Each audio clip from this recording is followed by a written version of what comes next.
On Taiwan Talk this week, thousands of students do it every year, but you have to understand the outcome that you want. Why are you studying abroad, and what do you want to achieve?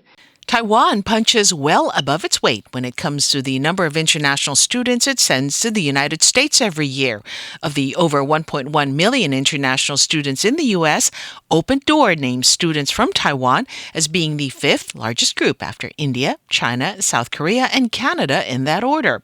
But will that change given the recent news of immigration crackdowns, canceled visas, and perceived moves by the Trump administration to interfere with academic freedom? And what questions could students be asking if they consider other destinations outside of the United States? I speak with QS Quacquarelli Symonds VP of Student Recruitment Kym Nguyen, who talks about the issues prospective international students should be addressing in times like these. QS compiles the popular World University Rankings, which is released every year. There's a lot of things that are changing on a daily basis. We go to bed, we wake up, and things have happened overnight. And I think it makes sense. It's understandable for students and parents to be worried, to be more curious about what's going on. But from my perspective, it's really important to remember that the cases are really rare. If we think about the number of international students studying abroad, but let's talk about the U.S. because I think that's the topic you're interested in. It's less than 0.1% of students who are being impacted. That's still hundreds and over 1,000 students, so let's not belittle that. But it is a very small percentage of students.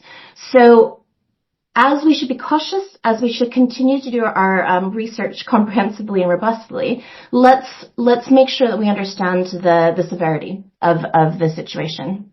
If you're a parent, what would you be looking at? What would you be looking for before you make a decision about where you send your children to school? So if we think about our research, so QS does an annual survey. So last year in 2024, we surveyed over 150,000 international students. And what we understand, this is our 10th year of the survey, what we understand from students directly is that they have a very specific way of making their decisions. So they look at their course first, and then they look at their destination, and then they look at their country. So when I talk to parents, and when we talk to parents, they need to understand why the students are wanting and why the parents want to send the students abroad for studies. And in the top three is because they're looking for high quality teaching. They're looking for high employability post-graduation, and they're looking for an experience that they can't receive at home. So when parents are researching, they're looking at specific courses, and they're looking at specific institutions. So they have a direct line to ask all those questions and compare those institutions and the support that they'll get from those institutions. All right. Have the recent developments in the U.S. educational space impacted the way you assess the institutions there? Yeah. So no, they haven't. QS has the World University Rankings, and our rankings, each of our rankings, are compiled using a core methodology. So this assessment does not change, and it's not been impacted. Again, the headlines are alarming, and the stories are alarming. How are these developments expected to impact the entry of foreign students into the United States? Have you guys been able to talk to somebody within that space, or would at least speak to the schools about that? So we support institutions. That's what QS does. We're higher education experts. We provide analytics, data, insights, and services directly to institutions around the world. As I said before, if you're a prospective student from Taiwan, it's really understandable that you have concerns. But from what we know, there isn't a major impact from this visa revoking, the travel policy on students from Taiwan. If we think about the U.S. as a destination, if we think about the U.S. universities, they continue to be really welcoming to international applicants around the world. And many institutions, we see this at an institutional level, are actively supporting students, parents, and agents through the visa process, the application process, and of course, onto enrollment and welcoming them into the States. Okay, do you anticipate a drop in enrollments into the U.S. schools for academic year 2025-2026 or 2026-2027, given all of the upheavals that are being reported in the media? Yeah. So there is already an enrollment cliff that's being projected, which I'm sure you and your listeners are aware of. This is the domestic cliff of enrollments, the decline of domestic U.S. Enrolled students. So there is a decline. There is a decline in enrollments. Universities, and many universities we see, consider this as an opportunity. It's an opportunity for them to diversify their student population. It's an opportunity to deploy strategies that'll provide sustainable growth in international higher education and international student enrollments. Okay, most Taiwan students pick the U.S. as an academic destination. If, as you say, safety is a consideration, and if parents don't feel safe because of the headlines, and parents will have that problem, where can they look? Where should they look as in the United States? It's a good question. And I'll repeat again that many U.S. institutions still continue to tick all the boxes that Taiwanese students and parents are looking for. The top 3 things that students look for when they respond to the QS International Student Survey, and these are the Taiwanese respondents. They're looking for high quality teaching. They're looking for an institution that's welcoming and safe, and they're looking for an institution that will give them high graduate employment outcomes, right? And the U.S. continues to tick these boxes. So if we look beyond, and it's a decision for parents and students, right? If they're looking at that future skills, if they're looking at that employability, there's many destinations that are traditional. So we have the Big Four, which it includes the US, but it includes the UK, Australia, and Canada. Beyond the Big Four, what QS is seeing in our research is the emerging markets in Europe.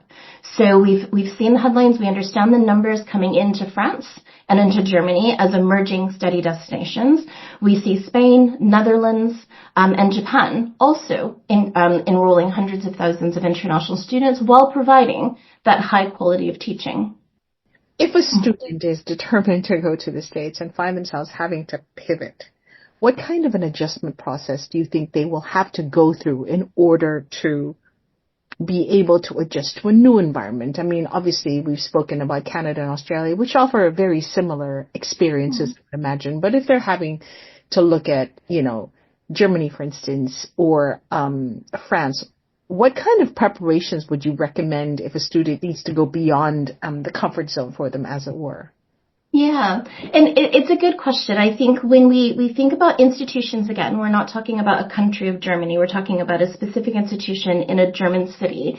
These institutions are where they are as emerging markets because they've been welcoming international students for years. They're set up with the infrastructure. They're set up with the support systems for international students and their families.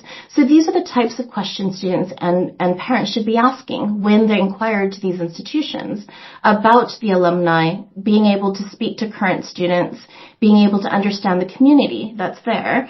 And prospective students are really clever. They're very resilient, as we know, as we've seen them go through the process over the past decade. So preparing for a different destination, they're well equipped to do that. They understand the tools, they understand the channels that are open to them. So it's just encouraging them to use those channels and really feel confident in asking all of their questions and demanding the answers that are very clear and very transparent from those institutions.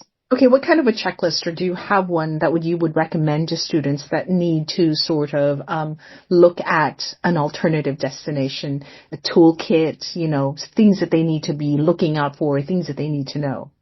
Yeah, well, I'm just going to point you directly to our resources, Hope. So QS runs topuniversities.com. It's the number one search site for institution or for students looking and researching for institutions.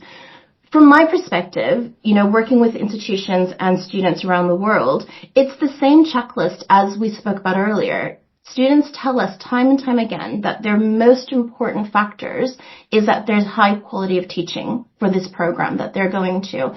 So asking about those, what are the graduate outcomes? What am I actually going to learn? Can I see the syllabus? What are the types of hands-on experience will I get? What are the work placements? All of those questions that they know they're going to have to respond to when they're sitting in an interview post their degrees, these are the things they need to be asking when they're researching their institution. So those checklists should cover definitely the top three. What's the teaching quality, and how do we define high teaching quality? How does the institution live up to the reputation of being a graduator of high quality students, and of course the experience the students will have when they're on campus. Okay, when a student looks at America, right? I mean, you look at New York, you look at San Francisco, you look at the big cities in the States, especially for a Taiwan student, the cultural aspect of moving to these cities is not as much of a worry because they already have the support systems that they know of that are in place. If they move somewhere else, or if they look at other markets and those cultural backups don't exist, how do you recommend they cope? That's a great question. Again, this will come from my own personal, because I've traveled quite a bit and worked and lived in Germany being one of them, but lived in many different cities. And it's about finding the students who are going to make the decision outside of the U.S. are challenging themselves. They're putting themselves out there, so they understand that they're not going to a traditional study destination. So I think it's going to be up to them to really put themselves out and understand how they can create community. And that community might not look the same as their counterparts in previous years, in these bigger traditional cities. But again, these institutions have created these experiences and these small communities for these students for years now. What's the research going to look like in terms of the top colleges and universities going to be, especially in the edition that's coming up for you guys? Yeah, so in October of last year, QS acquired a company called Hardline IQ, and this is a global market intelligence and data platform. So what we're looking to do is really deepen our understanding and our capabilities to forecast global trends of students in and out of destinations, as well as the changing landscape of future skills, because again, employability and graduate outcomes is the number one priority for students. So in our research that we're running in 2025, we do plan to release publications starting from mid-June and end of July. And what we're trying to understand is those trends of global student flows. Where are they going? And then where are they going to? And what are the types of future skills landscape that they're anticipated to go into? So we're looking a bit more macro and looking at the next 10, 15, 20, 30 years so that we can help students and parents, but also institutions plan for the future. Is there an advantage to staying home given all of the instabilities that we're seeing at the moment? It's going to be, again, I come back to what the student wants to achieve, what their outcome is when they finish studying. So students will have very different reasons. Some want to stay abroad and work abroad for a few years.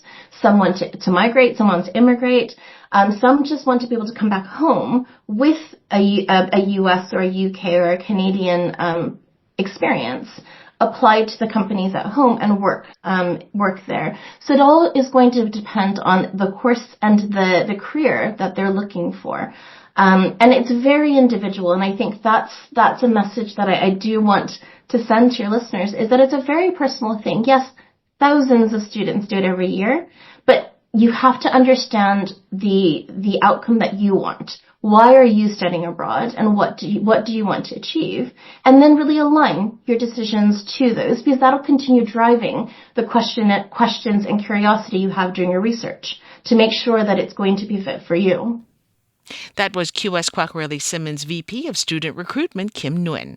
I'm Hope Go. Thank you for tuning in.